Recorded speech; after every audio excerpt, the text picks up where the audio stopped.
Donc, il nous dit ici, donc on a calculé la charge maximum et la charge minimum qu'on a besoin. Donc, et pour nous, on doit calculer l'impulsion parce que ce qui est demandé ici, il nous dit de calculer les valeurs maximales, minimales et maximales des impulsions du courant délivrées par la chambre, sachant que le temps de réponse ici et les signaux sont de forme d'un triangle. C'est-à-dire, il nous dit ici que le signal obtenu par la chambre d'ionisation de fission, il est sous forme d'un triangle. C'est-à-dire, on peut avoir un triangle, bien sûr, donc un triangle rectangle, pardon, c'est-à-dire un triangle rectangle, c'est-à-dire il a cette forme. Bien sûr, on aura ce signal donc lorsqu'il est maximum, et on peut avoir aussi un signal donc avec un temps de réponse tau qui est égal à 100, et aussi on peut avoir un signal dont l'impulsion il est minimal, c'est l'impulsion, lui aussi c'est rectangle, avec une valeur du courant maximum et courant minimal. Donc on sait, donc ça c'est le courant en fonction du temps. Sur toujours on aura un temps de réponse qui est égal à tau. Donc ici, si je veux calculer ce courant, donc le courant qui est là,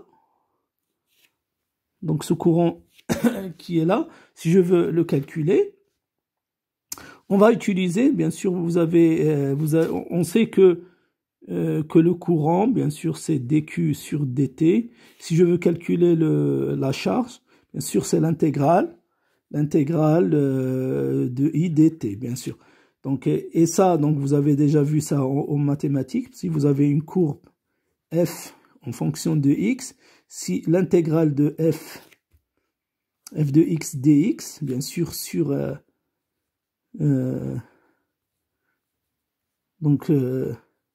sur une zone, c'est l'aire de celle-ci.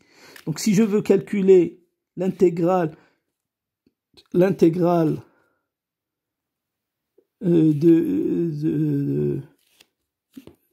bien sûr cette aire, donc si je veux donc la charge minimale c'est l'aire, c'est-à-dire c'est l'aire de ce rectangle, l'aire, donc c'est la surface de cet rectangle, puisqu'il est, donc l'aire d'un rectangle, c'est quoi?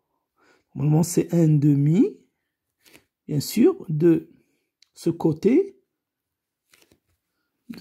c'est quoi? C'est entre 0 et I, c'est I minimal,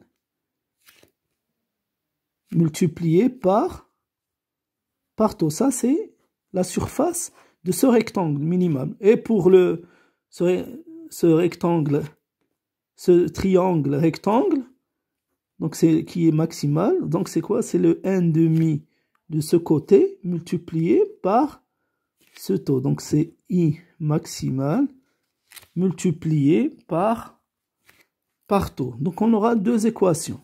Donc ces charges maximum et minimale, on l'a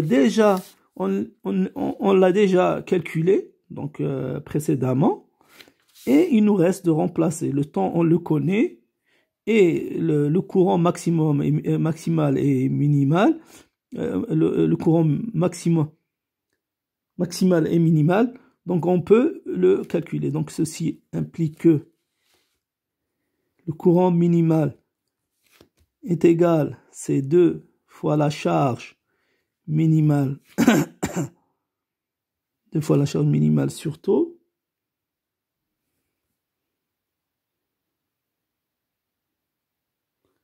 et la même chose pour